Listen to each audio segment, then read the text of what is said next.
Was it the same CEO? The same CEO. Okay. Yeah. So if you touch the CEO, you touch Patricia de Lille. The minister had created this corruption buster image around herself, and people really don't look at her the same way as they look at the ANC ministers, And I'm saying to you, if you touch those blue lights, everything changes, because now you are the one signing the budget approvals. When you are in opposition, it's easy to oppose and be this corruption buster until you come in there. All what MTPA does is parties and funding festivals and funding a lot of events that helps us with nothing to bring tourists in the province. How do I take Sizwe from London to God's Window, and when Sizwe wants to use the loo, it's not working? 4 sides collect 42 million rand per annum. Mathews Phosa, it was unfortunate we lost him. He was a 50-year visionary. Yeah. Welcome to the People's Side episode. Another episode. Our guest today is Mr. Oupa Pilane. Of late, he's known as a tourism entrepreneur mostly, but a man I've known for over 20 years, and I've got a list here what you are and what you have been, and it's too long. It's too long. Business coach, you are a preacher, former government spokesperson of Mpumalanga province. Yes. You fix municipalities. You provide solutions to SMMEs. You've been a newspaper owner. You've been a radio presenter too. I mean, all these things. And a chef. I saw you. Yes, that's my latest one. Yeah. And after all these things, you are still 30 years old. That's funny. I'm almost doubling that number now. But welcome. Okay. No, you still look young, and whatever you do, keep doing it. Yeah, thank you. It's my 10-kilometer jogs every morning, so those help. Yeah, they help. Yes. They help a lot, and I think you should do that a bit more, because you've been fighting of late. Yes. Maybe we'll start with the fights, and then we go to the easy and smooth issues as we go along, man. I think what is topical now is the issue at SA Tourism board. You are a former board member as we speak? I'm a former board member, yes. I'm a former board member as I speak. Who's fighting to be back in the board. Let's talk about that a little bit. Don't compromise your court case. I know you're going to court, but just a little bit of background, your position as the former board members. Where do you stand in this matter? Your dissolution, why were you dissolved? What did you do? Look, we still don't know what we did wrong, because what we did was to do our fiduciary duties as required by the law. The Auditor General had identified an issue around a material regularity that involves the CEO. That when she was CFO, she pre-approved a payment of about 4.1 million. Okay. And the report from the Auditor General flagged it as a material irregularity. And when the Auditor General says a matter is material, it means it is serious. It involves serious financial irregularities. And therefore, the board needs to act on it. And that's what we did. Okay. And the minister was not basically happy about our decision. Okay. So there was correspondence between ourselves and the minister, which she chose not to respond to until on the day where we suspended the CEO. Okay. And even on that day when we suspended the CEO, instead of the minister speaking to us as board members, she went straight to speak to the staff and told the staff that we have taken an unlawful decision. So, to seek justice on the matter, we have sought to go to the courts because we think that her decision was irrational, because her reason was that we had an unlawful meeting. And despite us painfully trying to explain to her that we never had a meeting, she still insisted to dissolve us based on that premise that we had a meeting. So we went to Parliament. Also, members of the Parliament expressed their displeasure, and they requested her to give them the minutes of that meeting. Until today, members still don't have those minutes. And because there was no meeting. Yeah, exactly. So that is why we've decided that let's take this matter to court and let the courts decide, because for us, we feel that this is political overreach. This is political interference of the minister. And from time to time, the minister will have meetings with the CEO without the knowledge of the board. And they would make decisions that affect the board, which is interference and which is political overreach. Yeah, exactly. And I mean, from where I'm sitting, if the reason is that there was an unlawful meeting that took place, it sounds like a very flimsy reason to take drastic steps like that. Yes. So do you think there's something that the public doesn't know about that she's trying to protect? Or? Well, from where we are sitting, is that the minister is protecting the CEO. Who is facing the... Yes, the minister is protecting the CEO, because despite the fact that we had sought concurrence of the minister to suspend the CEO, she took, by the time she dissolved us, she has not come back to us, despite the fact that we gave her that information in May. Yes, by the time she's dissolved us in August, around the 19th or so, she had not given us concurrence to suspend the CEO until, as a board, we took a decision to suspend the CEO.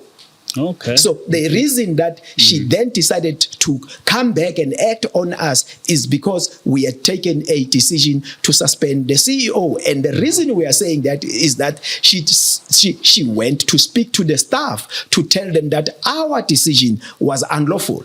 So you could see that her interest was more about the CEO, because how could she then say our decision was unlawful, talking about the CEO being suspended, when she has actually not engaged with us to want to understand our premise of this decision, the premise of this decision, and the reasons why we took this decision. And despite the fact that we still wrote her a letter requesting to meet with her, she still did not afford us that opportunity to meet with her until she dissolved the board on a flimsy argument that we've had an unlawful meeting that we never had. No, that's really funny. The matter is going to court next week. Yes. On the 14th of October, the matter is going to court. Okay. But was this the first incident where you found yourself banging heads with the minister? Is it the first time, or it has happened before? The relationship has not been good? Or? Look, I was the first board member that was appointed immediately after that Tottenham Hotspurs So me and 3 of my colleagues, because you remember that even that board, she dissolved after that Tottenham 2 billion rand debacle with the board and the CEO. Yes. So we were appointed, and then there was a lady, 2 ladies that were chairpersons and deputy chairpersons respectively, and they since resigned, and they resigned because the minister dissolved them, citing meetings. And the minister never really sought to want to understand the meetings, that there were many meetings, and the only reason they were dissolved was because we, again, as that board, were taking a decision to suspend the CEO.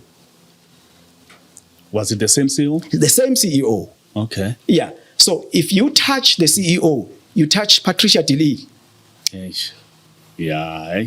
So when the members of the entire board resigned, and 3 of us who came from the tourism sector stayed. So he then replaced those members with the current members that she has dissolved again because they dare touch the CEO. Well, why do you think she's protecting the CEO so much?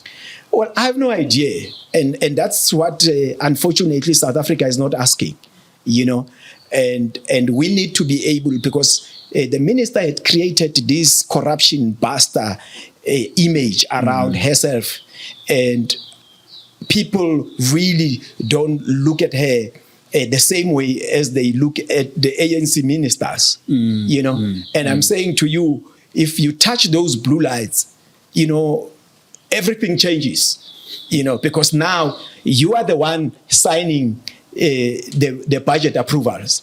When you are in opposition, it's easy to oppose and be this corruption buster until you come in there, and you begin to realize that certain things you can influence. So that is where we find ourselves. So we have no proof why, we don't know why, but I think we need to be able to put an eye in the tourism department. A lot is happening there, and people are not paying attention to it. Because SAT has a budget of about 2 billion rand also. So there could be interest there. There's a budget of about 2 billion rand that goes into a billion rand that goes into that, and there's a billion rand that goes into the Department of Tourism. So there's a budget of over 2 billion rand that that the minister must oversee. It's a lot of money. It's a lot of money, and it needs to be looked at. Yes, and every transaction scrutinized. Yes, You've been angry, man, going from national coming to the province, that is your home, Mpumalanga Tourism Parks and Agents. You've been complaining a lot about how the agency is not maintaining the tourism facilities, how it has been sluggish in its approach to tourism in general in the province. Are you really winning that battle? Sizwe, I don't think I do. You see, I don't think I am winning that battle in the province. And the reason I say this is because you have people that continue to occupy these positions, people that we have been speaking to about the same thing for the last 10 years, 15 years, and nothing has changed. Actually, things have gone worse. And nothing has happened as I speak to you. Nothing has happened. And the only thing that they did was to do a cleaning campaign that took a day, because I was making noise, and I asked. Actually, they invited us into this cleaning campaign, and I told them, I said, at my level, it is not my duty to get into cleaning campaigns, because when you find yourself at an executive level having to clean those sites, then you must know something is not right. Something is really, really wrong. Yeah, because why would a CEO of an organization want to go and clean a site in the panorama route and pick up paper? Yeah. You see, it clearly shows you that something is not right. Yeah, but as you say, and you've been long enough in the Mpumalanga government and in the province, the problems there seem to be perennial. Yes. I mean, 15 years ago, we're talking about the same problems. Even today, we're talking about the same problems. What could be the issue, really? Look, civil servants have become indifferent. You know, they are no longer civil servants. They are self-serving servants now. All they want is what is in it for us. You know, I mean, if you look at the budget of MTPA, 500 million rand being given to them and 92% of that money paying salaries. Wow. You know, so Right, yeah. And they increase their salaries without board approval, or whether even if board had approved, why would that board approve salaries that take the entire budget without scrutinizing that entire budget? And again, it comes back to these political appointees. Yeah, Because you are appointing people who cannot even read a financial statement.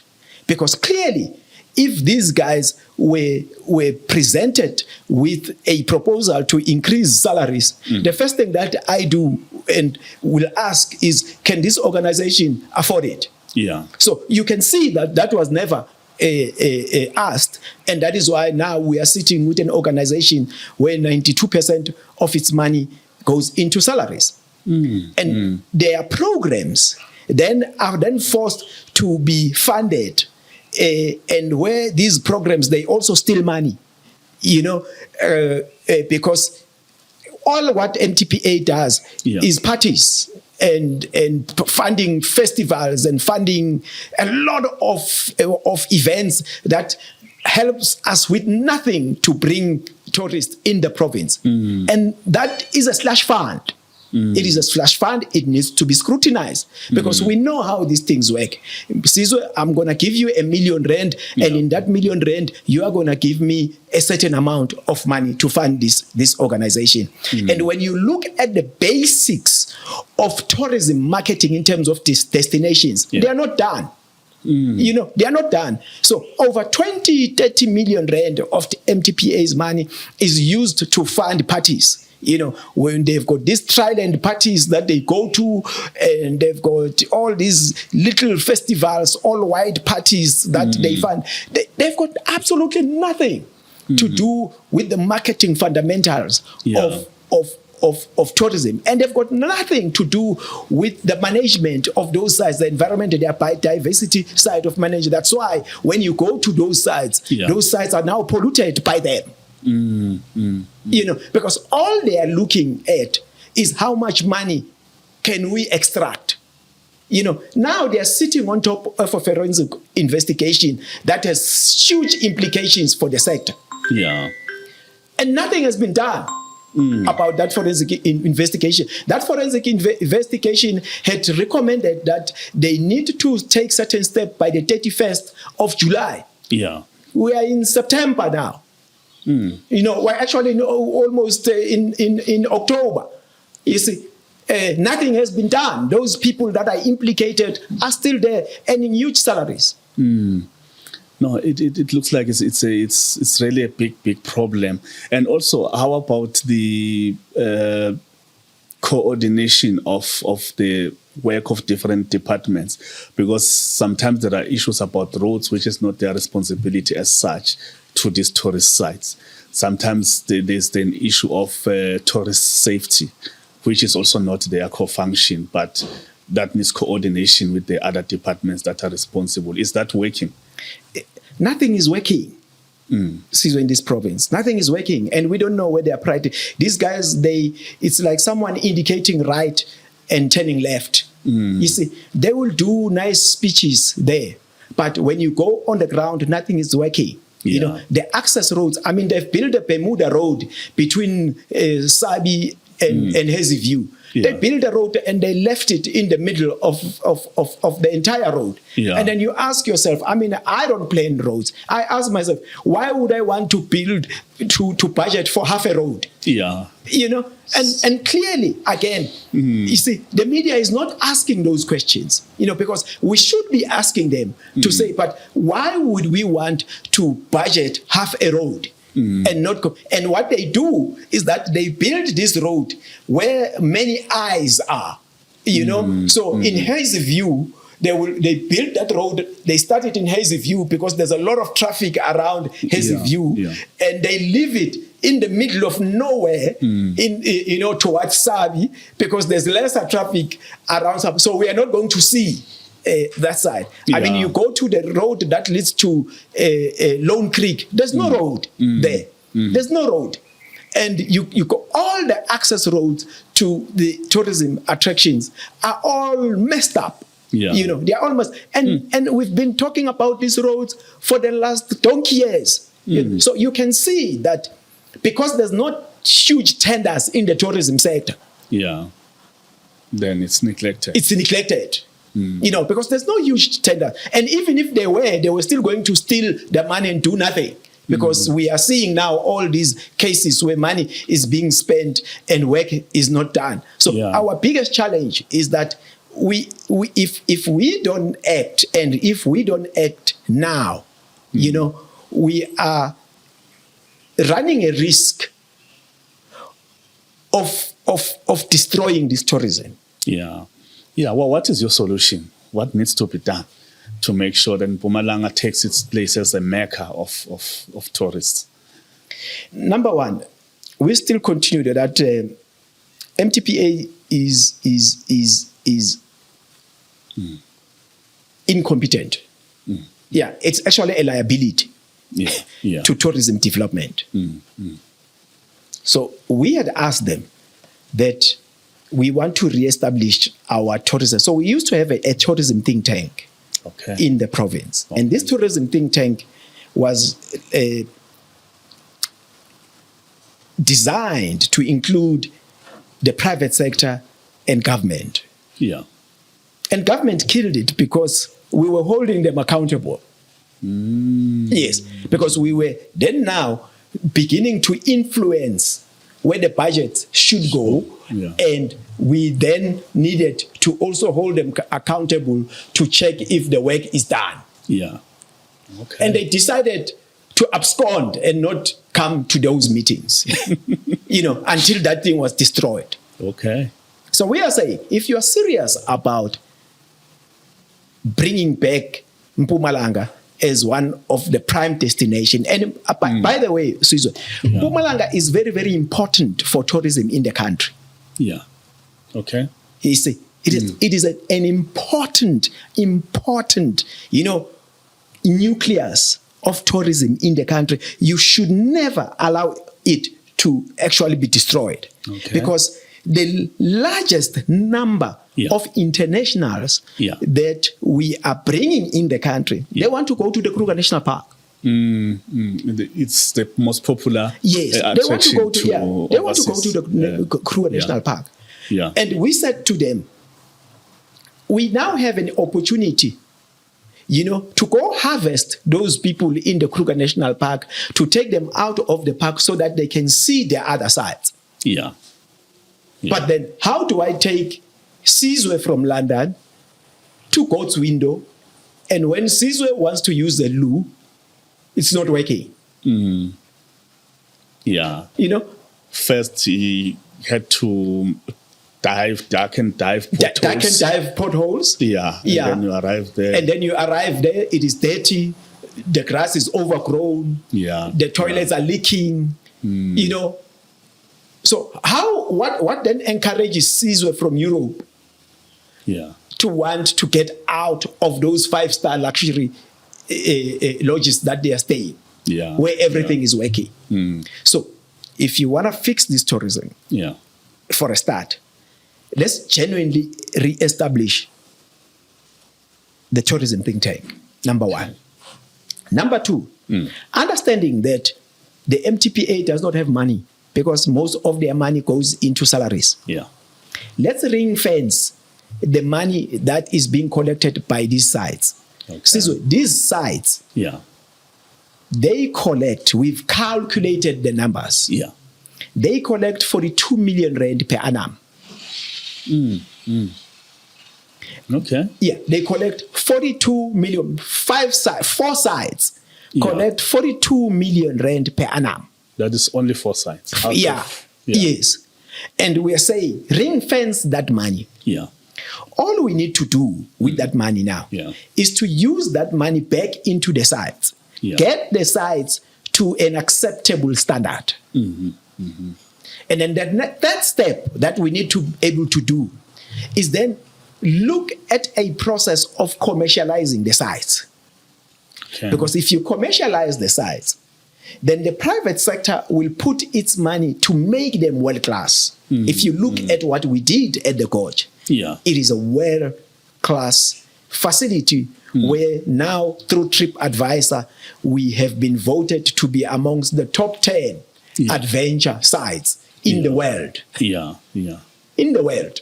Not in Africa or in the world. Whole world, So everybody all over the world, the Americans, the Asians, the Europeans who come, the Africans who come into the Gorge voted that this is a world-class facility because it is run by the private sector. And interestingly, is that it is run on the same model as the other sites. Okay. Yes, we all make money from the gate. But my money from the gate pays salaries, pays maintenance, invest back in the facility. Their sites, they don't pay salaries, government pays for the salaries. They don't pay maintenance, government gives them money for maintenance allocation. So where does this 40 million go to if it is not stolen? So those are questions we need to where does it go to? I don't have grants, but I'm voted one of the top 10 adventure activities in the world by the people that go there. With all these expenses that I have to carry. And they've got no expenses to carry. Because government gives them an allocation. So the question we need to ask is, what is the 42 million per annum?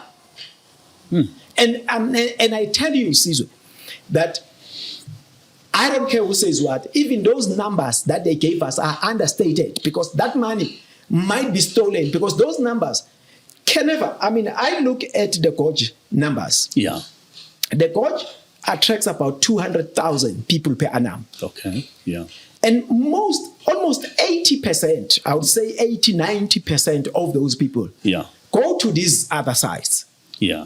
So when you find a number at the Gorge where we have 200,000 visitors, and then Potholes tells you they had 50,000 visitors, clearly you need to be able to put your eyes in there to say, how is that possible?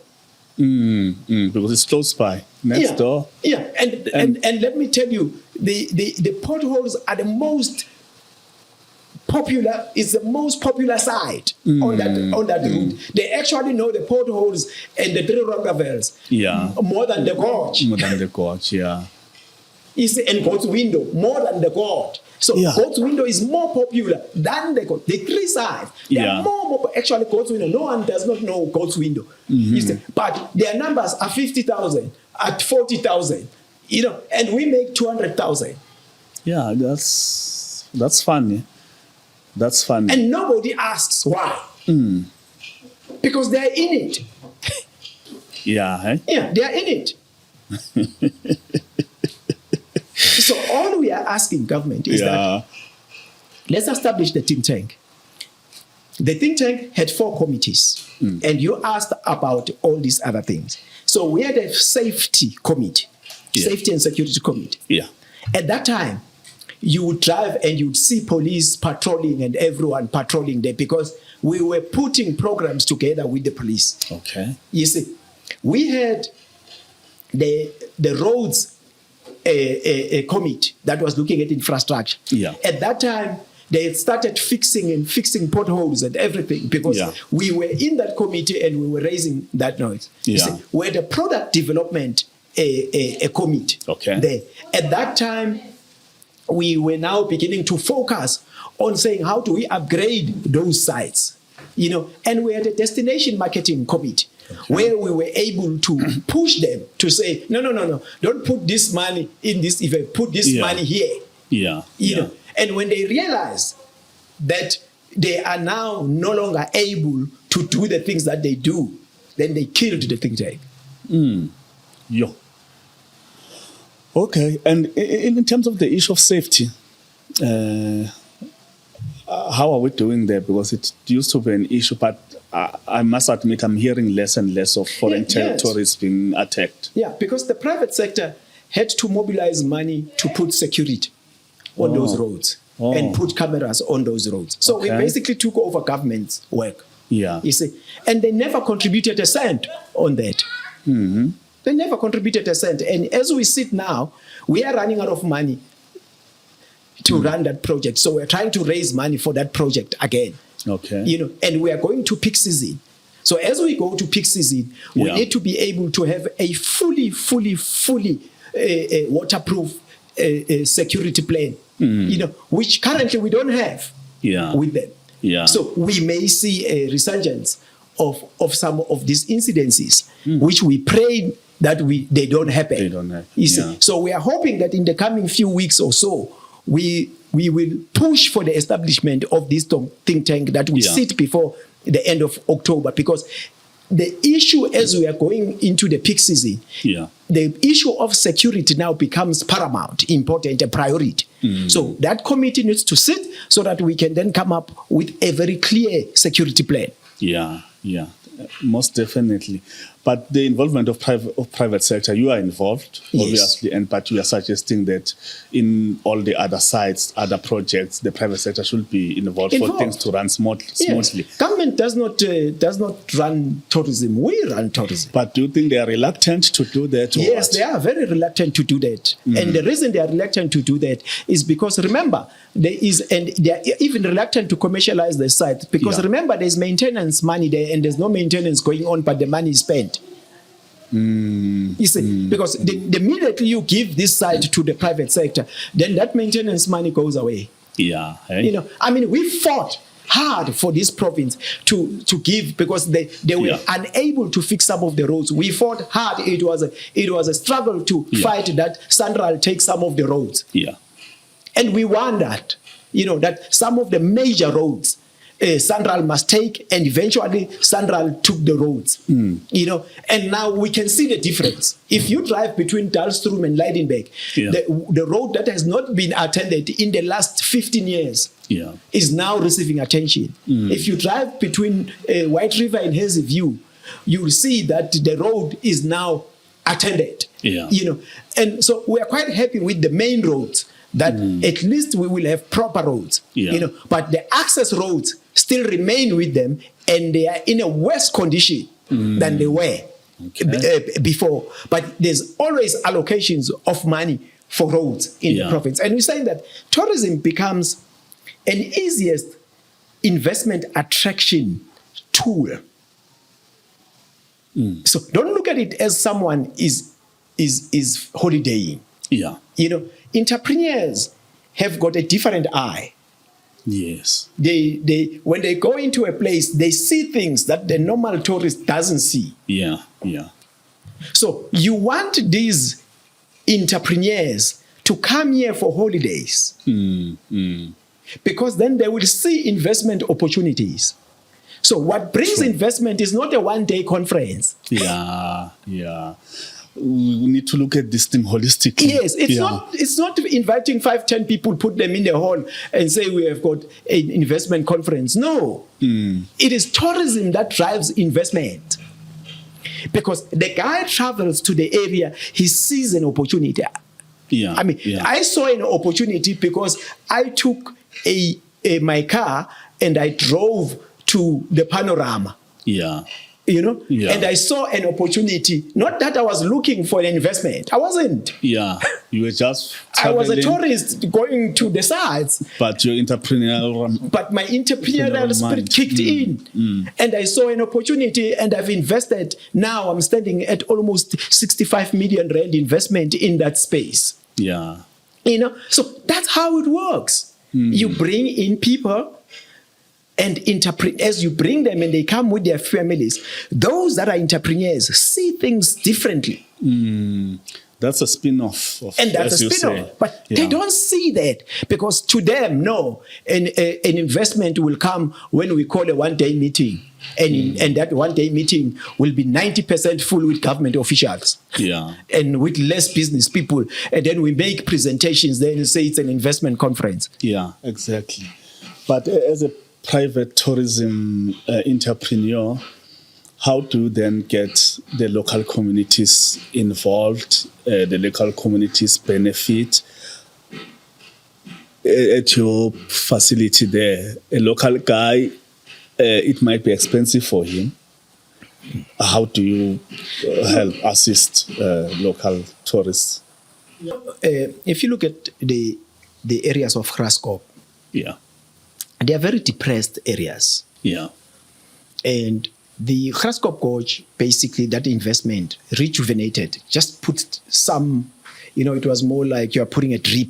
Yeah. We are not yet, out of the woods there. So we've put a drip there just to get in some interest. Okay. The Graskop Gorge has created job opportunities for 125 people. Okay. Yes. When you include the ladies that we have also that are selling, and we brought them in there. Oh, they are selling their own site. Yes, because we had some of them we took from the streets and we put them there. We built them that structure and we put them there. Yeah. So that was one of our community beneficiaries. They are sitting there and they are not paying us a cent to be there on the side. Okay. Yes. We had challenges with break-ins of cars in the parking there. So we took some young people there. And we said, guys, what are you doing? They said they are not working. And so we converted them into car guards. Okay. So they are there full time. Now when you come there, you'll find them, they'll direct you, and they're there. Okay. You see, part of us. But we've created work, and what we have seen is that we are now seeing people investing in guest houses, investing in hotels. Royal Cosa has invested in a hotel there, and there's some ladies that have invested in a beautiful boutique guest house, and people are renovating. So that has basically put a drip, a lifeblood into that town, and there's still more work that needs to be done. Yeah. If you look at the sites of the MTPA, those sites are owned by communities. And the sad part is that those communities have not received a cent from their land, from MTPA. Yeah. So what we then need to do is that when we come with a model of commercialization, we've got to say in this model of commercialization, how do these communities get empowered? Yeah. So they need to come in as equity shareholders and not just minor equity, serious, because it's their land. Yeah. Yeah. You need to give them the first right of employment, and you need to lease the land from them. Yeah. And pay them rent. Yeah. Okay. Yes. It's a plan. So you need to do that because. And I'm saying this because it's models that are working, and it's models that we've done. If you look at the Malady Lodge at the Kruger National Park, that Malady Lodge is 50% owned by the Malady Community Trust. Yeah, yeah. And the communities are working there. Yeah. So it has been done. But because of our greed, is that we have set aside community empowerment on the side. And we are always pointing fingers at the private sector to say, what are you doing for transformation and all that thing? We don't ask what is government doing. When government has actually be the one now, as I speak to you, the MTPA has been the one impoverishing those communities at Malady and all those sites. If you look at Malady, you look at Sabisens, you look at the Kruger National Park, they make billions of rands. And yet in Malady, those communities there, you can smell the poverty. It means they are not benefiting. They are not benefiting. Yeah. MTPA takes all the money. Yeah.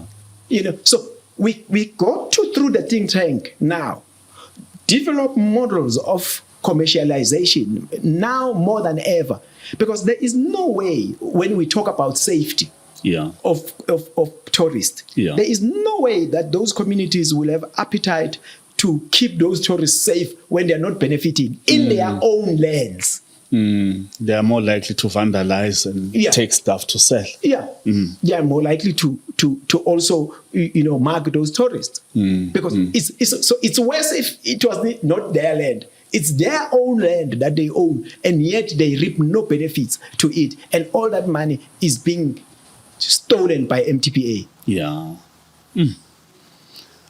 I see. I'm tempted to ask you this question. I'm not sure if you've been following this matter of this investor, entrepreneur, Fred Daniel. Yes. Who's recently won a damages claim against the government of Mpumalanga, 308 million. It's more than that, actually. It's close to 700 million. Yeah. Was more or less the same thing. He comes, he wants to invest, he buys land, has got a brilliant plan. I'm not sure if you've ever looked at that plan in the Bad Plus area. Yeah. And then all of a sudden, mobs are organized, they cut his fence, they threaten him, they tell him to leave the place. And eventually he does leave the place. And all that investment is gone. What's your take on that? Have you experienced that as we're trying to establish the gorge there? No, look, you will have people, we did have a few issues of communities wanting to take that, but then you then have a challenge when politicians get involved. When politicians start to get involved, it becomes a problem. Yeah. Because you and I mean, if you listen to the case, you would see that the former premier, the late deputy president, was in the center of it. Clearly. Yeah. And some of his local politicians that he used around there. Yes. And these were interests because people are looking, you bring in an idea, and then they think that they can do it. Government officials. Yeah. Yeah, and then they will steal your idea. I mean, we are a victim of that. Is it? Yes. We are a victim of that, where a proposal was sent to MTPA and they took it and gave it to other people. There's a guy who I once spoke to talking about a Malady River project there, an idea. The Skywalk project. Skywalk. So Why were part of that? Yes. Oh, okay. You see, so the Skywalk project. Yeah. The Skywalk would have been built, actually, if I'm honest, is that the Skywalk was the first project before the gorge. Okay. Yes. Okay. So the Skywalk was supposed to have been built in 2013. So we had the money, the plans, everything was done. Yeah. You see, but MTPA and its officials had other plans. Yes. So they decided now to allocate it to someone who is struggling to implement. Yeah. And there's no consequence. Hey. You see. So that's what happens. So, but what did you do? You just turned your back on the plan. We initially wanted to take MTPA to court. Yeah. But again, we realized that was going to, we hoped that, and we still hope that we wanted to establish proper working relationships that we can find a solution to resolve them. Yes. And nothing has come out up until today. Yeah. And we are still hopeful people, because we have ideas of that entire panorama. Yeah. Yeah. We've got ideas of that entire panorama. And we are hoping that at some point it will click from someone. Yeah. That these are guys that have established something here, and maybe we should be looking at working with them instead of working against them. And so we are hoping there. But I'm saying that Bad Plus is the same situation where when a guy comes in, presents a brilliant plan, and then there are politicians that feel, no. Actually, there's an opportunity here. Yeah. You see, there's an opportunity here. And they have got no vision. Because now 15, 20 years down the line, there's nothing in Pat Plus. It's actually dying. Yeah. And when that investment would have put life into that area, it is now dying. Because over the years, as he was fighting government, there were opportunity investors pulled out. Everyone pulled out. Yeah. Yes. So all we are saying is that government has got no capacity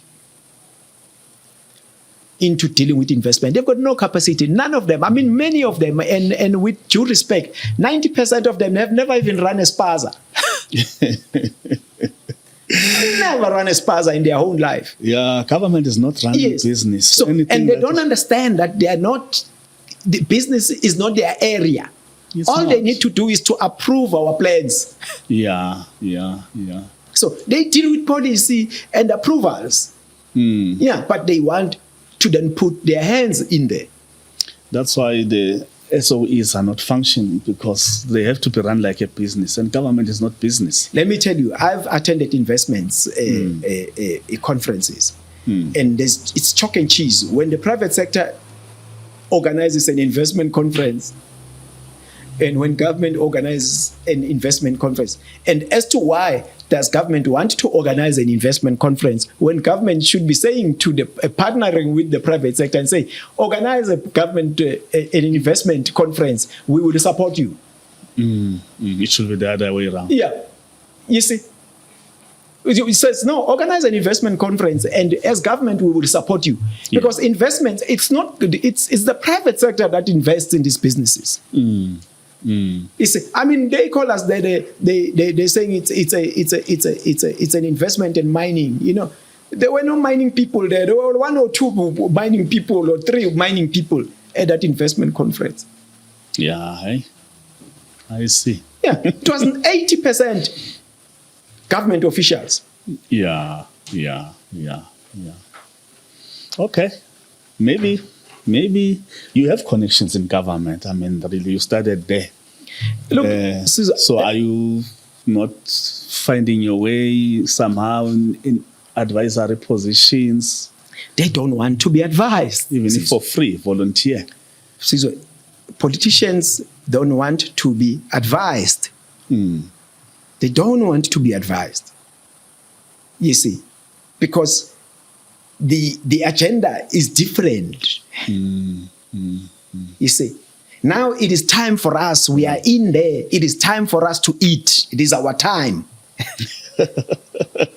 You see, it is our time. Yeah. You see, because we know that after 5 or so years, we are going to be pushed out. You see, I mean, if you want me to advise you about investments and everything, it takes time. I mean, it took us almost 4 years of planning before we could put one brick at the gorge. And the guy says, the 5th year, it would my time will have ended and I would not have got anything. So they just don't want to be advised. I promise you. Yeah. I mean, I'm talking about the think tank now. We've agreed on the think tank that we should have that meeting in the middle of August. Yeah. I've been making noise to say, but why are we delaying to have that meeting? So they're just not interested. Why must it take us 2 months, 3 months to set up a meeting if we are serious? Because that think tank will be exactly what you are saying, that advisory. You see, it will be that advisory, exactly. But they are just not interested, because the think tank is going to make sure that it actually will interfere with their eating. Yeah. They want to eat. If things were going according to plan or as they should, where do you think Mpumalanga will be in terms of tourism income, in terms of tourism jobs, and even in terms of investment and new developments? So the risk in the country is to have KZN and Johannesburg as the center of the economic hubs. Yeah. You see, and your next opportunity, a province that makes sense, to be a key point in that is Mpumalanga. Okay. Mpumalanga, if you look at the networks of Mpumalanga, Mpumalanga networks almost every province. You see, it networks almost every province. You've got, you see, KZN, you know, Limpopo. You've got Gauteng. Yeah. You've the key provinces, which you are, and then you've got Mozambique, and then, you know, which is very strategic for us. Yeah. So Mpumalanga was supposed to be the next big thing if we had leaders that are visionaries and could think 50 years ahead. Yeah. Because it places the country into a risk that you will have your hub being KZN and Johannesburg. We've seen that with the July unrest. So let me tell you something interesting is that you would, with the panorama alone, the panorama alone can create 2,000 to 3,000 direct and indirect jobs. Yeah. You see, it can attract over R1 billion investments. Yeah. Just that route. Yeah. Yes. And then you have the cultural heartland around your Loskop Dam, your Dalstrom. I mean, if you want to see magic, go to Dalstrom now. Yeah. And if it was not for the private sector also getting involved in cleaning up Dalstrom would be like Belfast. Yeah. You see, I mean, it's chalk and cheese when you go to Belfast and Dalstrom, and they're like 30 kilometers from each other. Two different worlds. Yeah, it's two different worlds. You know, so if the private sector did not get involved in Dalstrom, it will look like Belfast. Yeah. You see. So this province, I'm saying to you, if we had visionary leaders that had a 50-year outward looking, it would be the third biggest contributor, and I promise you, it would have overtaken Gauteng. Okay. Yeah. But again, it is our time to eat, and we're going to eat now because we don't know when we are going to leave. Yeah. You see, so when you come with your 30, 40-year plan, you are wasting our time. When we want immediate results. Yes. Yeah, that's case in point. Yeah. Ask about the what is that thing that Riverside, that fresh produce. Yeah. Ask what was the initial budget of the fresh produce, and how much have we spent now, and check if whether it is ready for use. Yeah, because you see, there are many of such projects that are now 12, 11-year-old. Yeah. The plans were hatched back then, budgeted back then, but up to today, they are still unfinished. It's a big problem. So Mathews Phosa, it was unfortunate we lost him. He was a 50-year visionary. Yeah.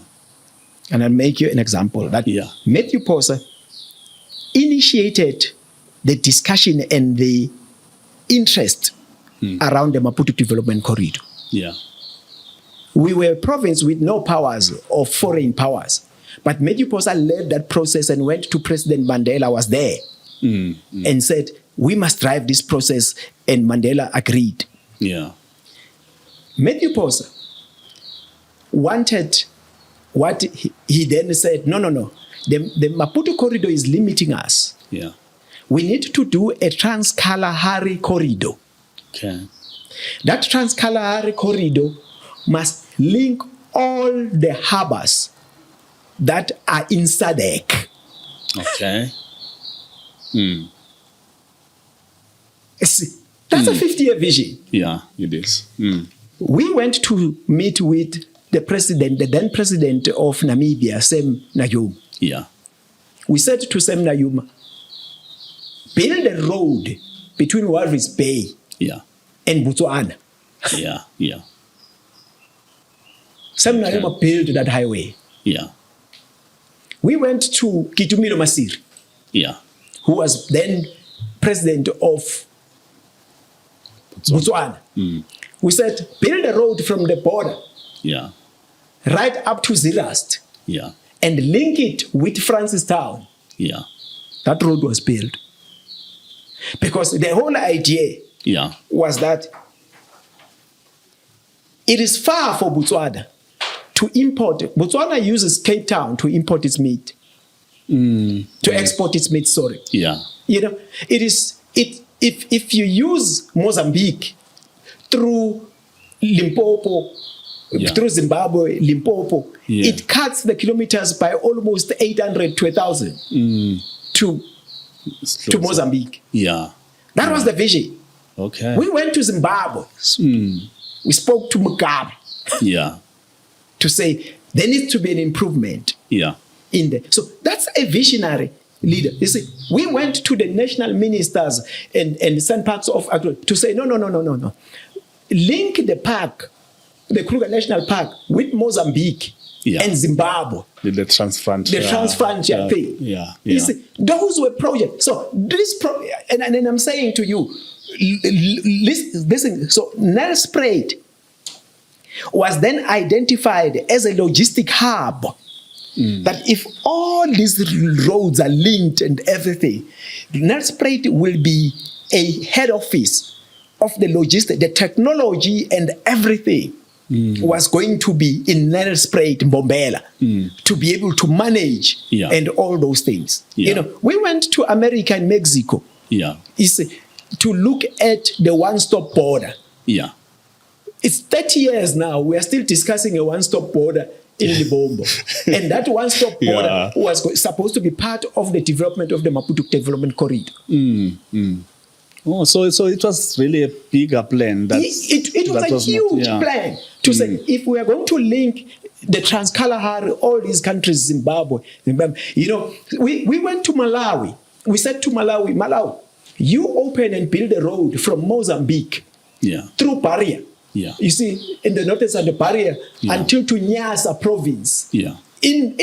So Mathews' thinking was not just about Mpumalanga. It was about the region. Yes. To say, if we can set up all these road and rail networks, you know, and cargo networks, you see, Mpumalanga was then earmarked with our selfish reasons to say that Mpumalanga was going to be the engine that drives everything around what we say. That is the visionary leader. So that's why when you ask me, what do you think Mpumalanga would be and what it is capable of, that is what Mpumalanga is capable of.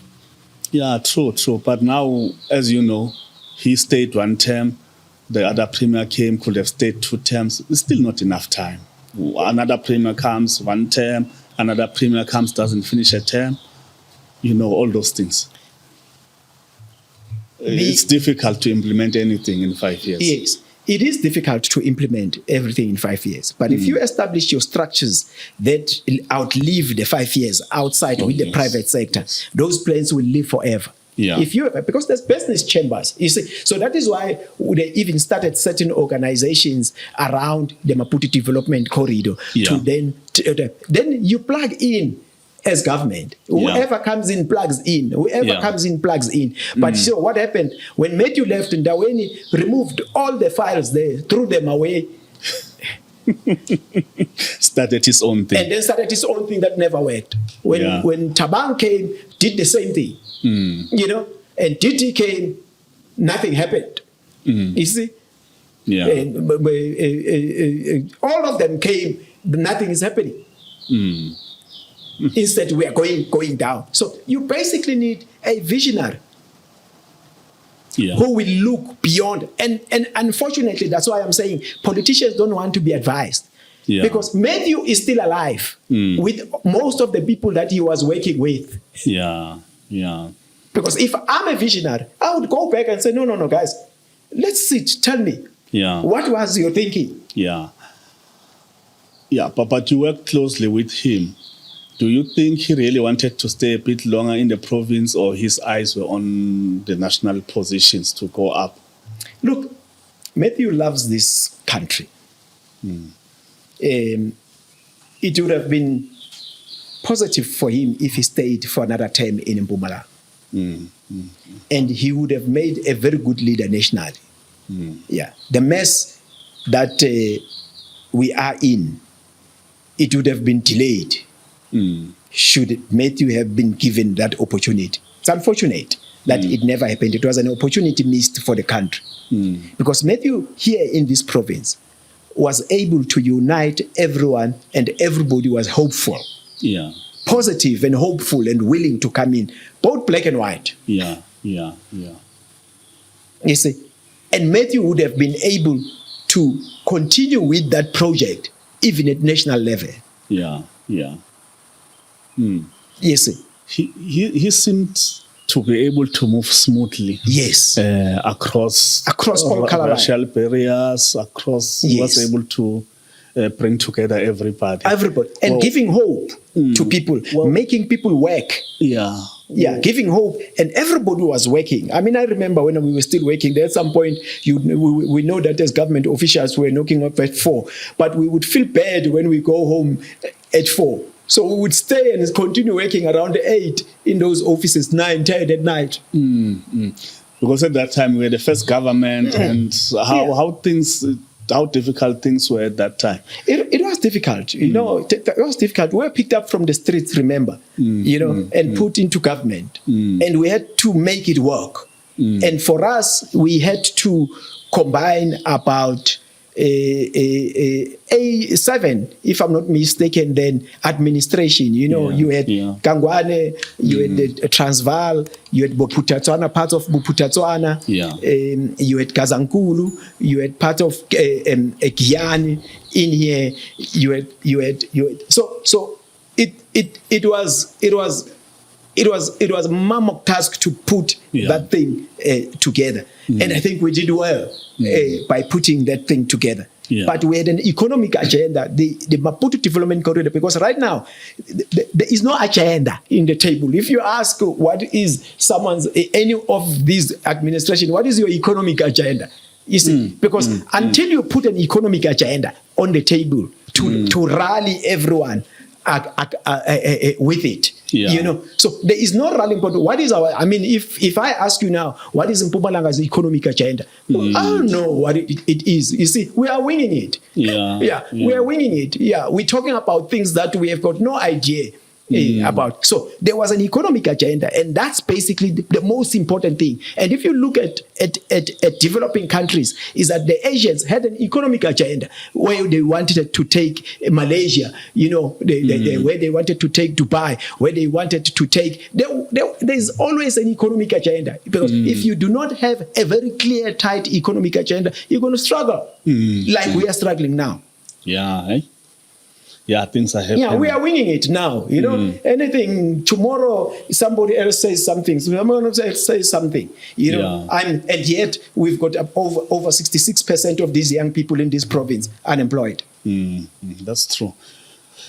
And then you spend a lot of time in government. Were you an entrepreneur still, or what happened? What happened to you that transformed you to just decide, no, I'm going into business now? I loved working in the public sector. But the politics at that time did not agree with me. Remember, Mdaweni came in and paged me. Tabang came in and paged me. I was given a lifeline by J.L. Mahlang. And J.L. said to me, Oupa, come and advise me and establish that intervention in local municipalities. And we did well, because most of the municipalities that were crumbling, we pushed them back, and they came back. Because I was leading that task team with very able people that I had put together to deal with these issues. And we did extremely well to pull back those municipalities that were struggling. And when they removed JL again, I was then, that task team was dissolved, because again, it was then beginning to enter spaces of interest of tenders of people, because we were investigating certain things that were not. So it was dissolved. And then hence we find these municipalities as they are today. Nothing has happened. And they are all going down. But where are your milestones? Were your milestones back then? Which municipalities you managed to turn around? You see, Nkomazi, the current Nkomazi that is giving them a hassle, Yeah. It pulled back. It worked. Yeah, it worked. The current standard in was a mess. You see, we pulled it back. You know, Government was a challenge. We pulled it back. You see, Tapachwe, we were almost on getting it right when we left. You see, because we had almost gotten rid of almost half the staff that was stealing. Yeah. You know, and getting proper people in there. So we pulled it back. You know, Emakazane, small as it was struggling. We pulled it back. We were now on Wheatbank, Malady. We were working on Wheatbank. You know, when again we were pulled out, and look at it where it is right now. So those were my milestones that we basically had because it's not easy. You know, to pull these municipalities back. It is not easy. Oh, I forgot Mkondo. Mkondo was one of them. Also, that we pulled back. So we did, including Mbombela. If you remember that we almost lost the FIFA. The bid, the FIFA bid to host here. So we were there. We pulled it back. You know, and we hosted Australia and everything. We were there. Things were a mess. Yeah. You see, so we pulled it back. When we left Mbombela, when Lassie left Mbombela, he left Mbombela with money in his bank balance, a lot of money in his bank balance. You know, and now the municipality is broke. Yeah. That's what it is. Yes. So you find is that the officials, many of the officials have more money than the government now. Yeah. No, I see. Your entrepreneurship journey, I know you've gone full cycle. I think at one stage you were owning a club. You were owning a club. Yeah, back then. I've got the advantage that I've seen you growing up. We owned Millennium at Anderson Street. Yeah. Anderson Street was still... It was still proper Anderson Street, yes. Yeah, and then you've done other things up until you do big things like the Grasscop coach lift. There was this SMME... Trim South. Yes. Look, it was a good project. I didn't think it was going to fail. What made it fail? Because you were assisting the small business person who cannot afford an office to have an office, a and landline, and everything, Wi-Fi, and the coaching. Yes, and coaching. Exactly. Yeah. No, I think one of the things that we didn't do thorough research. In Nelspruit. Okay. We thought there were a lot of entrepreneurs in Nelspruit. Nelspruit has got very few entrepreneurs. It has 10 entrepreneurs. We're talking about it before we started. I was telling you about the project. Because if now I can ask you to name 20 business people in Nelspruit, not entrepreneurs, business people that are running, black entrepreneurs that are running enterprises in Nelspruit and the surroundings. You know, I don't think that you will quickly name them. You know, it's difficult. It's going to be very, very difficult to think of a brand that you can attach to name. To some individual. It will be Basco. It will be a few guys. It will be. I mean, I still struggle also to say, but who are they? You know, because you don't. They are not there. But we've got entrepreneurs. You know, if you close the government tab, you would destroy a lot of people. You know, so that was our biggest challenge with Trim South. They most of the work that they do it in the comfort of their boot of their car. So they don't need all these things because they are not building enterprises. It's more about getting an order, do something quickly. It's Coop and Verkoop. Even that construction tender, you see, I'm taking it to someone to go do it for me. You know, not establishing a construction company. No. Many of the construction companies, if we can do an assessment of them at the Department of Public Works who are building, I think you will not be surprised if 70 of them don't even own a shovel. They don't even own a shovel. You see, their owners drive AMGs and everything. They don't even have a buggy. Yes. So that's basically what we have done. I mean, if you look at the amount of money which government has spent, this province was supposed to be a hub of industry. Yeah. I mean, let's take an example. How much money have we spent on scholar stationery? Yeah. You see, we've got SAPI producing the paper here. Yeah. You see, so can't we make exercise books Locally and employ people? No. You see, we've got all these mango trees and around here. Which black company that has that makes archer? You know? Exactly. You see, we import toothpicks and straws. We import toothpicks and straws. Yeah. And we have all these things. You see, we have all these things. You know, the major hotels and everything, they're not owned by us. You see, and yet government is the biggest buyer of these services. Yeah. You see, so if you are a leader that is concerned about its people, and you're in government and you are spending all this money, clearly you should be like, no, something is not going right. Yeah. Something is not going right here. But because you don't care, you want your card. You want your card there. Nobody cares. I promise you. Yeah, but it's a pity that you could not find business people. Yes, I couldn't. Or people who really wanted to create sustainable businesses. No, I couldn't. Yeah. I couldn't.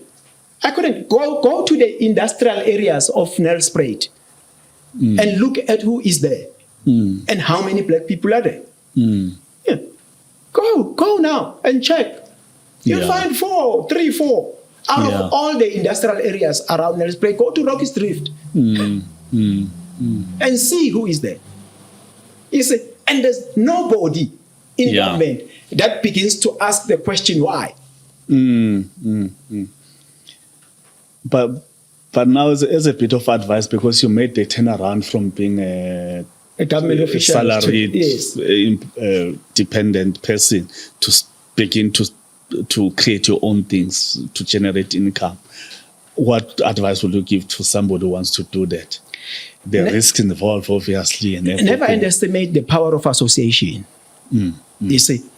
Okay. And I fully understand from and I'm not please, my statements are not accusing black people. Oh yeah. You see, it's because as black people, remember, many of us are first generation entrepreneurs. Yes. I mean, at my age, I'm the only entrepreneur at home in my entire family, both from the maternal and the paternal side.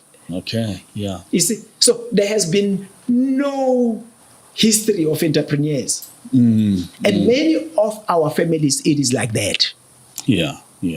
And those guys that are doing their tenders, I take my hat off them because it is a first attempt to do things. Yeah.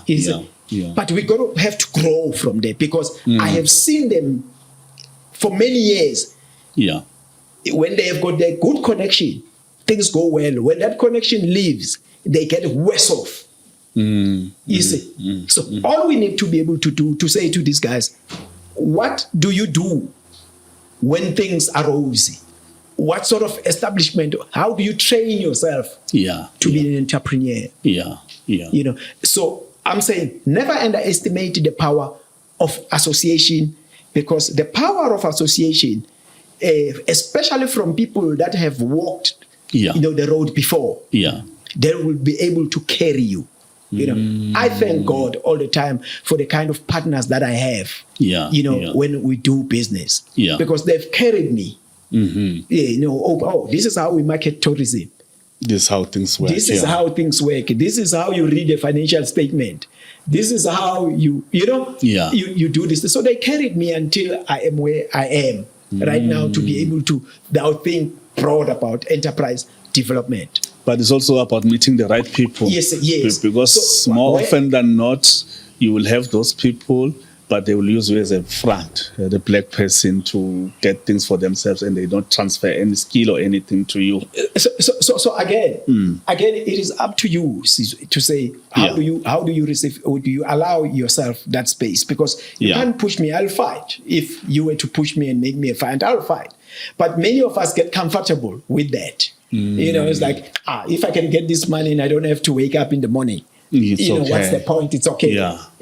So I'm saying is my advice is business organizations. That's why I went into fully established business, not these business forums that wake up tomorrow because there's a tender going on and we want to be subcontracted. You see, I said, I joined a business organization. I joined Kruger-Lofeld Chamber of Business and Tourism as a member. And at that time, I didn't have a business. Oh, okay. Yes, I didn't have a business at the time. All right. Because I just wanted to interact and understand how it works. It works. So I joined it. Okay. And I was still working for government at the time. Okay. So when I was planning my exit, I knew that my exit was going to be rocky. I planned ahead. That you always take insurance not because you want to crash your car, but because you want to cover for certain unfortunate eventualities. Yes. So I bought a guest house. This guest house where we are. You see. Okay. And I said, I'm going to start a guest house. And we expanded it. We bought another property next to it. Okay. So that what I wanted to do was for the guest house to at least make the money that I was earning in government, so that when I leave, the family does not struggle. You still have the income. Yes. So that's what I did. So I went to join Robert Gumede. I learned a lot there. That was, I've never, in Robert Gumede's office, I mean, my entire school years have never taught me what I learned there. And that's what inspired me to say, but I can be part, I can start things. So instead of working with Robert Gumede, I can partner Robert Gumede. And even when I decided to come back home, I still, because I left here, went to Johannesburg, and the hype where we were on the hit list. You remember there was a hit list. Things are bad. 2009, I left 2010. government at that time. You see, off the hit list. Running away. Because I was on the other side. You see, and guilty by association. I have stripes at the back of Mathews Phosa's sins, and I never did. So I was guilty by association that I was associating with Mathews and Lassie at the time. So I learned a lot, and I decided to say, you know what, I may need to come back and start my things. And my advice to many of my black aspiring entrepreneurs is 5% of something is better than 100% of nothing. If you look at the most successful companies in the JSE and everywhere, in the tourism sector and everywhere, they are not owned by one person. If you look at Patrice Mtsipe, go deeper and look at who are the other shareholders in his companies. You see, he may be the face of these companies, but go in the background, because successful businesses, are not run by an individual, are run by a group of people. If you look at Elon Musk, the richest man in the world, go behind Tesla and look at the shareholders. And look at the shareholders. You're touching an important point, and maybe that's where we've been failing as blacks. Because I have a spaza shop here. I also, next door, I want to build my own spaza shop. Sell exactly the same product. And I don't talk to you and say, hey, my neighbor, can we combine and do something together? So that's the problem. They say the guy opens a car wash. The other guy wants to compete him. Instead of the other guy wanting to say, no, I can supply you with all your equipments. Instead of so instead of supplying this one guy of the car wash, you can supply all the guys of the car wash, but he wants to own a car wash on his own, and then you become the director of finance, HR, and everything, and it burns you out. So when you have a group of people, the amount of the load of work is divided amongst yourselves. This one does this one does this. Yes. We come once a month in the middle of the once a month in our board meeting, we discuss, we get the reports. This is what we do. So my advice is 5% of something it's better than 100% of nothing. And we like these titles of CEO. We like them. We like them. A CEO of nothing. Yeah, we like those titles of CEO. You are CEO, but you are CEO of nothing.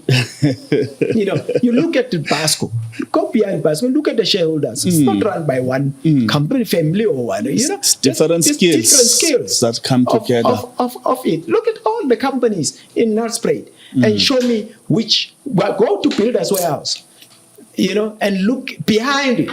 And see cash bills and look behind it.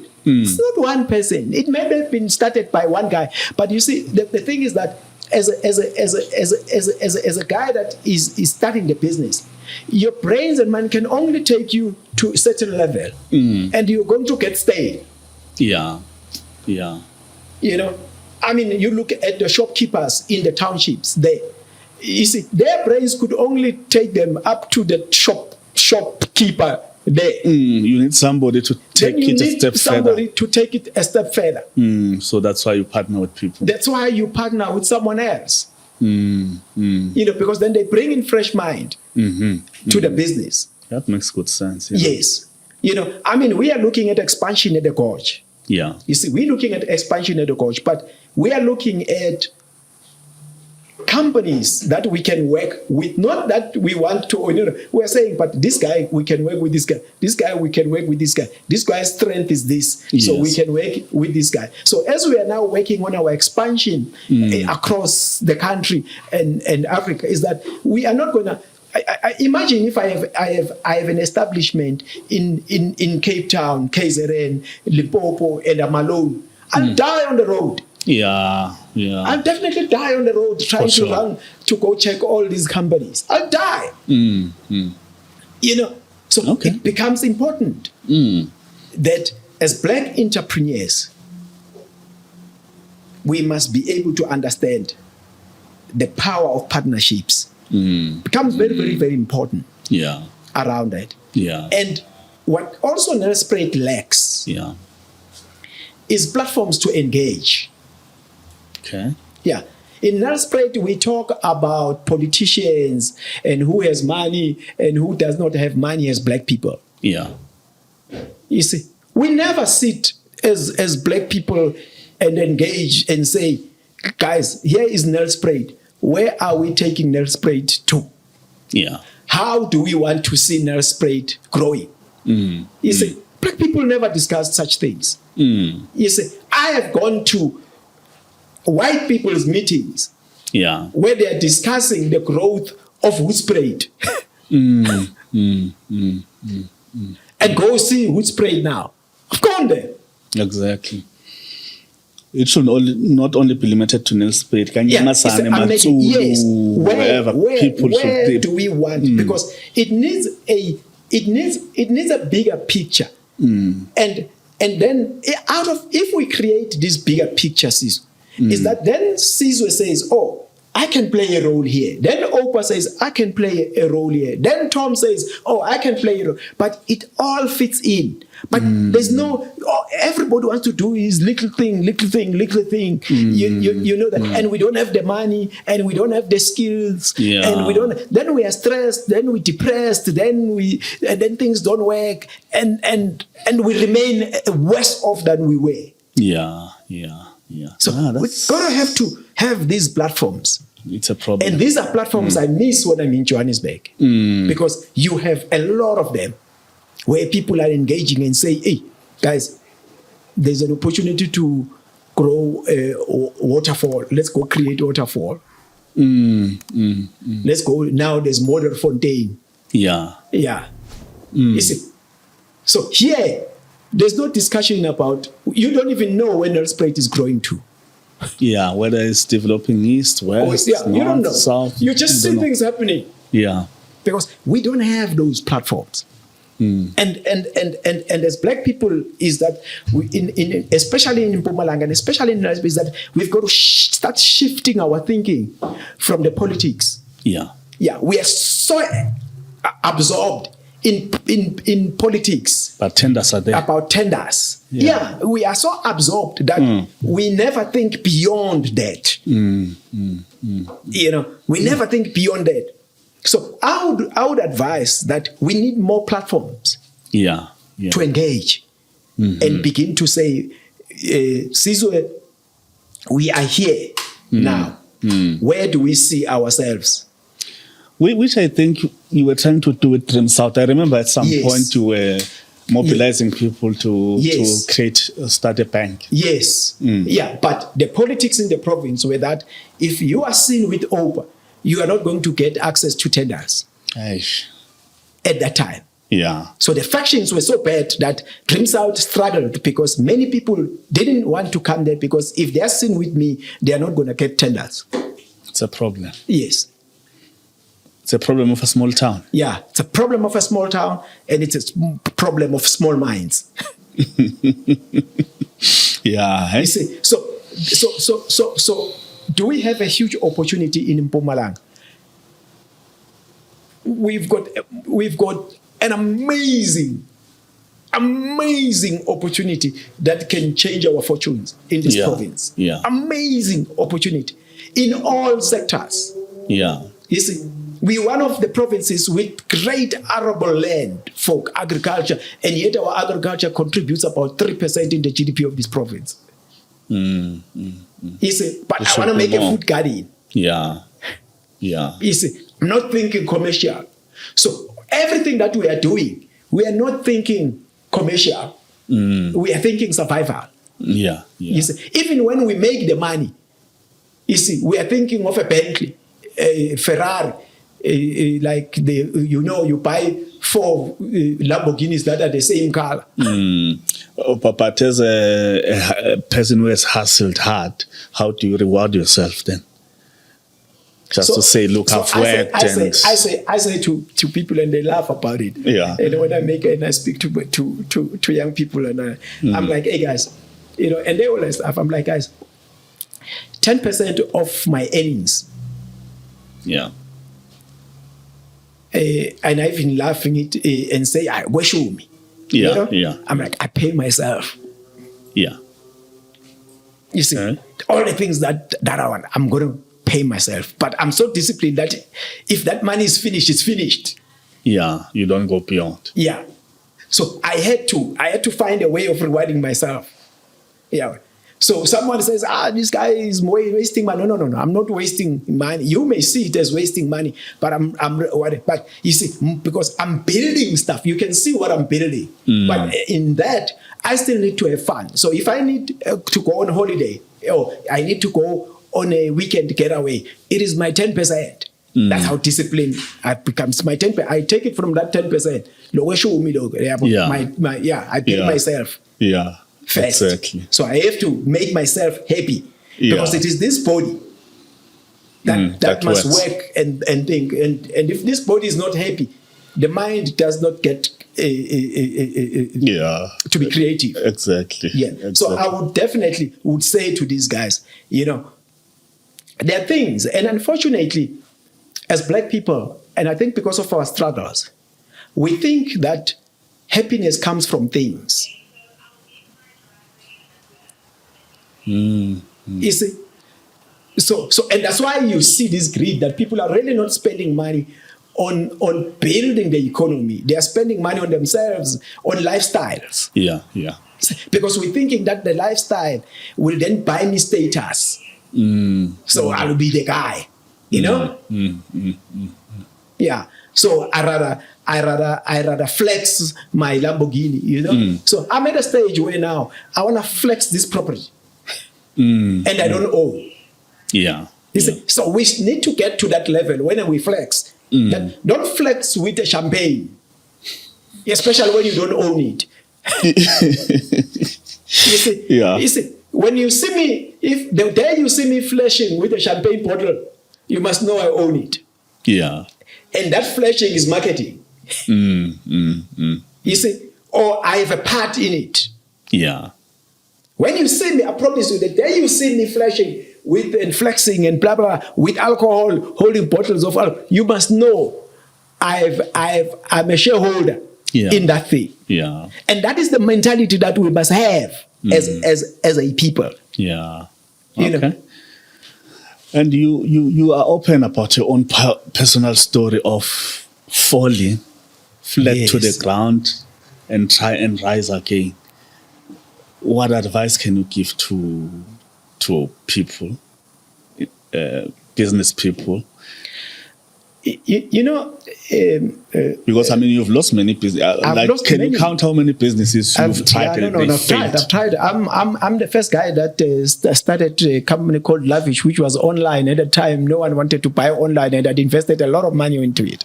And I lost it. I lost it, and it was Trim South.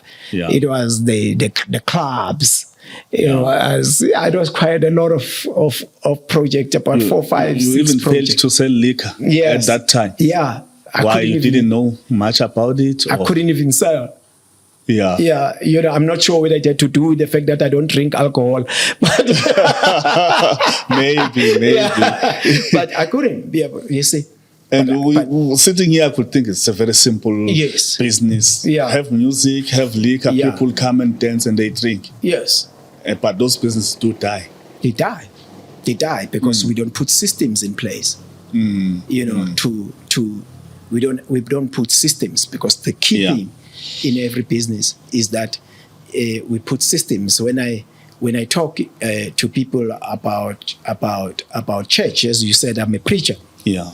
I tell them that one of the most successful entrepreneurs was God. That when he created heaven and earth, he never came back to run it.